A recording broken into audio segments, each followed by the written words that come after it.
guys, saying this was your boy here, and for the first time on this channel I am doing an IndyCar review for you guys. I know, yes, it's 1 week after the race, but I just want to leave it 1 week after because we could go to races like Milwaukee or something like that, or even Texas or something like that, where the races are going to be probably on Saturday or Sunday night. So I kind of just wanted to have it 1 week after so that I can give myself time to record it and then edit it and then upload it on Sunday. So yeah, so apologies on that, but at least I'm doing it than not doing it at all. And yes, this will be a full IndyCar season review, so we won't have what I had last year, which was only the Indy 500. Yes, we will have the Indy 500, but it will be a full season, of course. So yeah, and for this one, it is the St. Petersburg Grand Prix,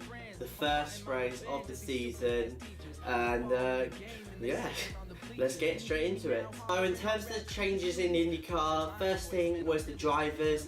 Now we had a couple of Indy Lights drivers moving up into IndyCar, of course, Indy Lights kind of being like the GP2 of IndyCar. We also had a couple of Formula 1 drivers, particularly Max Chilton joining Target Ganassi for this year. Awesome to know. I'm excited to see how he'll fare this year, especially as this is going to be a new challenge for him in terms of the IndyCars. So yeah, same with Alexander Rossi. It's going to be a big change for him. He hasn't done something like this before, so yeah, it's going to be interesting to see how he'll do as well. So yeah, so with that being said, we go straight into qualifying. Now qualifying was pretty damn interesting at St. Pete. We had a lot of the drivers really going out and really pushing their cars to the limit. By the way, if you don't know what the qualifying rules are 3 sessions. 1 session, 2 groups. One group goes out. It's about 12 cars, I believe. 12 cars, because I think there's 24 in the entire field, depending on or it could be like 21, 22, depending on who enters, that kind of stuff. But usually it's like 12 each. 6 go through, whilst the rest are out and they cover the grid. So yeah, the second session is pretty much like Q2, to be honest. So yeah, the top 6 move into Q3 for, or as they like to call it, the Firestone Fast 6. So yeah, and then of course the Firestone Fast 6, which is pretty much like Q3 in Formula 1. Battle it out for a few minutes and see who's on pole position. And what do I think about it? It's good, I like it, to be honest. You know, it's a really good qualifying system, to be honest. You know, not really quite sure in terms of Group 1, to be honest. Maybe something like, maybe make it something like Formula 1, where you just have all the cars going out and then like, I don't know, top 13, 14 go through, whilst the rest are eliminated. So yeah, that's just my opinion, to be honest, because I don't really get the two group systems, because that doesn't make any sense. Because if you have 12 that are out and another, if you have 6 that are out and another 6 that are out, how would you settle that grid? So don't really get that, to be honest. I think apparently it's like some weird stuff like odd even numbers, something like that. It's really weird, to be honest. I really wish they could have made Q1 a bit simpler by just having what Formula 1 has right now, well, has for Bahrain, which is a certain number of cars eliminated. We go to the next session as it is for how they do it. So yeah. So moving back into qualifying, during the first group, we saw Jack Hawksworth making a bit of a mistake. He was in turn 4, I believe it was. So yeah, he spun the car. Thankfully, it still went green, so that was quite good. But then in the end, nothing much really happened, to be honest. It was really just Scott Dixon who went fastest in that group. And then in the second group, it was Will Power who really smashed that lap time. I mean, literally he broke the lap record around that track. So really showcasing his dominance with the showcasing his dominance around the circuit. So yeah. But then going into Q2, pretty much all of the same, to be honest.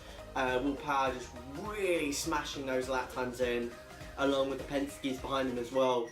And yeah, and the guys who went through into Q3, or the Firestone Fast 6 as the IndyCars like to call it, was the Penske's, along with Scott Dixon and Ryan Hunter-Reay in the Honda. Great to see Ryan Hunter-Reay up there beating a few of the Chevys, because last year the Chevys were really dominant, especially with this new aero package that they brought in last year. The Chevys have been really dominant, but it's nice to see the Hondas really take a bit of the fight to the Chevys up in front here. And then in the Firestone Fast 6, or Q3 as I like to call it, we pretty much had most of the same, to be honest. I mean, Will Power taking pole position, of course, in the Lee Penske, followed by Simon Pagenaud second,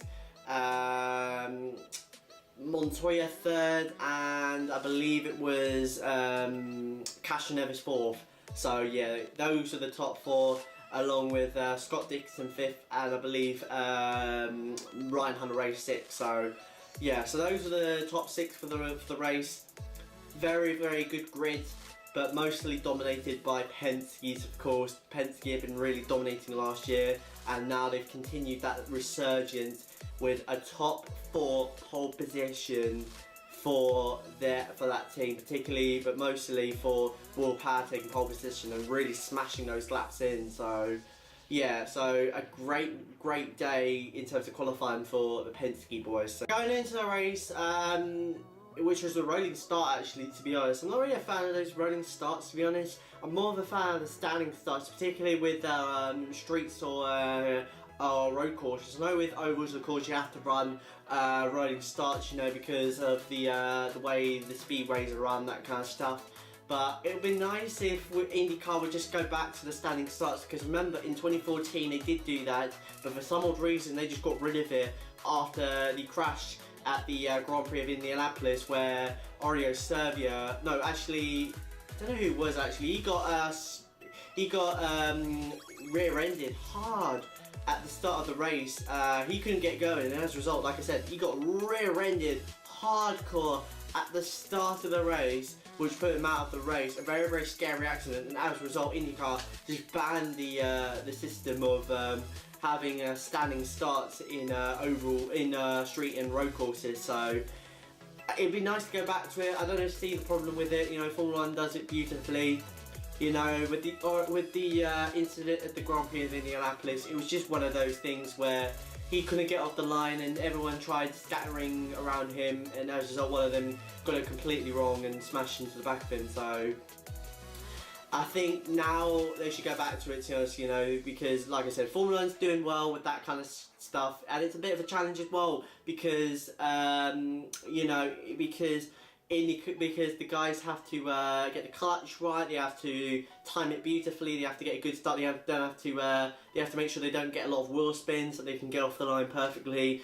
So yeah, it'd be nice to see IndyCar, if all road and street courses, go to the standing start formations. So before the race began, there's a bit of drama going on, and that was Will Power. Apparently Will Power had been suffering from a bit of like fever issues, which meant that Oreo Servia took over from Will Power, which meant that Oreo would have to start from the back of the field, as he didn't qualify for the race. I mean, Will did, but Will was ill, so he couldn't do anything about that, and as Oreo got in, he couldn't qualify for the race, which meant that Oreo would have to start from the back of the grid no matter what. So he would start from the back, a bit unfortunate, especially for the Penske's, as they had a lock on the top 4, so that's a bit unfortunate, but at least they had a top 3 lockdown of Penske's for the captain of Penske. So yeah, as the race got underway, it was a good start from the 3 Penske's ahead.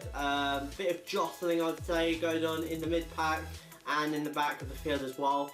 But one big thing was Castroneves. He was struggling, and he was running in second behind Pagenaud, and all of a sudden he started struggling. Montoya got by him.